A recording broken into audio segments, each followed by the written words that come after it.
سائر للدين حتما سائر فالقدس صاحت غادر أدمى فؤاد الطاهر. Assalamu alaikum wa rahmatullahi wa barakatuh. Ustadh Abdullah, you know, what are you laughing for, man? What am I? I'm not saying anything. I'm not going to say. Let's just carry on with it, brother. Let's just carry on with it, brother. Okay. Go on. I missed the joke actually, but I'm just going to laugh. There's no joke. Go on. Ustadh Abdullah, you know, alhamdulillah, we said to the audience, we're going to try to give them loads of information we can about how the history of Palestine is connected to the prophets. And alhamdulillah, you spoke beautifully in our last episode about Ibrahim alayhi salatu wasalam and his son Ishaq alayhi salatu wasalam. They built the Kaaba. I'd like you just to briefly, again, just continue telling us a bit more about how now we understand the people that are associated with Palestine. Last episode we were talking about Ibrahim alayhi salam, and today inshallah we'll be talking more about his progenies and how his children were in Palestine and how his children went away from Palestine and then they came back. So there's a famous person that we've spoke about, Hazrat Ishaq. Yep. Who was a prophet of Allah. Yep. Now Hazrat Ishaq had a son called Yaqub alayhi salam. Subhanallah. Another name for him was Israaeel alayhi salam in the Quran. Israaeel alayhi salam. So the word Israaeel that we get and we hear in the Quran every time, Banu Israaeel, are the children of Israel. So Israel is referred to Hazrat Yaqub alayhi salatu wasalam.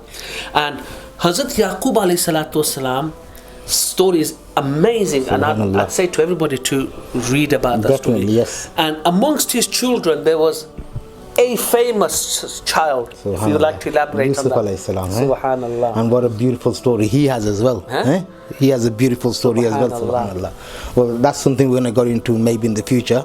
But but he starts with Yusuf alayhi salam, isn't it? Of course. How he goes to Egypt and then obviously... I mean, he got to Egypt not because he wanted to go there. No, obviously there's a story there. Story behind it. Obviously. You can carry on with the story and how we went to Egypt and then we came back from Egypt, obviously. So, Ustadh Abdullah and the viewers that are listening, Hazrat Yusuf alayhi salatu wasalam, the son of Hazrat Yaqub alayhi salatu wasalam, was obviously taken as a slave to Egypt, where we will read this, and it's in the Quran, and we all read the story of Hazrat Yusuf alayhi salam, where he became the king. Yes. So now the viewers need to understand, so where is Hazrat Yaqub originally originated from? He's from Canaan.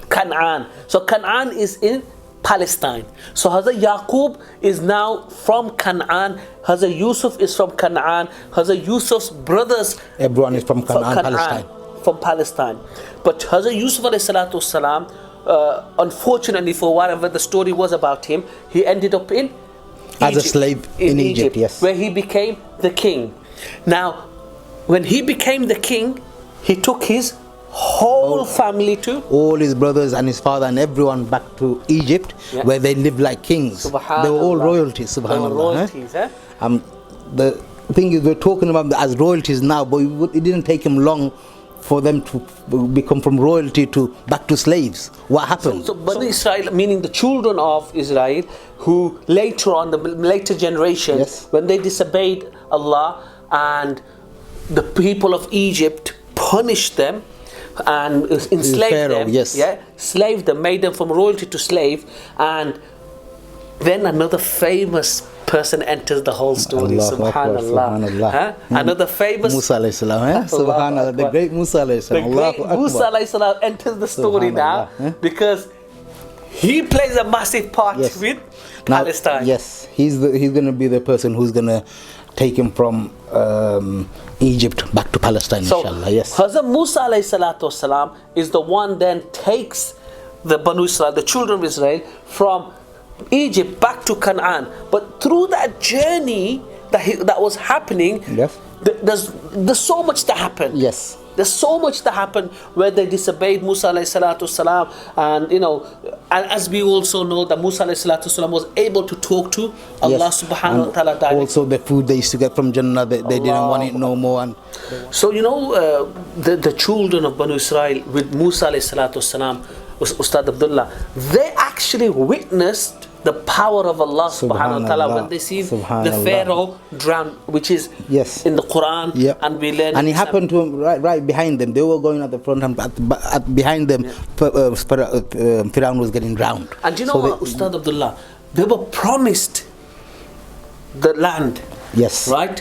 But what happened, if you just elaborate quickly, when they came with Musa alayhi salam, Allah promised them the land, that once you go back to Palestine, the promised land, once you go there, you just need to enter. As soon as you enter, the land will be yours. But when they went there, they realized there's a group in Sham. So when they came from their migration, they were promised the blessed land, but they got to a place in Sham. Yes. A place called just before entering, obviously there was the other party there. Amalek. Amalek. Giant people. They were waiting there, and they were promised, you just go in and it will be yours. And obviously they seen the strength of Allah as well, because He just destroyed Pharaoh, and then they should have just gone in, but they didn't. They actually said no. They said to Musa alayhi salam, you and your Allah go inside and destroy them first, then we'll come in. So you can see they still weren't believing in Allah after all this. Allahu Akbar. And what happened? For 40 days. 40 years. 40 years, my brother. 40 days. They were in the desert. Years, yes. They were roaming around, coming back to the same position. Yes, they're going back and forth. In that time, Hazrat Haroon alayhi salam, the brother of Musa alayhi salam, passed away. And then Musa alayhi salam passed away. Yes. In that time, when all this happened. And after 40 years of roaming the deserts, then they were allowed in Palestine. Then they were allowed back into Canaan. And that's how they... Palestine. Palestine. Yes. So that's how they now are back into Palestine. But remember this, the most prophets that have come, and the vast majority of the prophets that have come, is from these tribes. Yes. The children of Banu Israel. From Ishaq alayhi salam. Ishaq, Yaqub alayhi salam. From history. And from Ismail alayhi salam, just one prophet came. Allah the Prophet Muhammad sallallahu alayhi wasallam. And they found it very, very hard to accept. Because they believed that the last prophet would be amongst Banu Israel. Subhanallah, they had all the prophets from them. All of them. And the Arabs just had the one. And that's it. On this note, Ustadh Abdullah, in our next episode, we'll talk briefly about how now the other prophets that came from the family tree of the Banu Israel are associated with the great Palestine, the great Temple Mount, the great Masjid al Aqsa. Inshallah. Assalamu alaikum wa rahmatullahi wa barakatuh.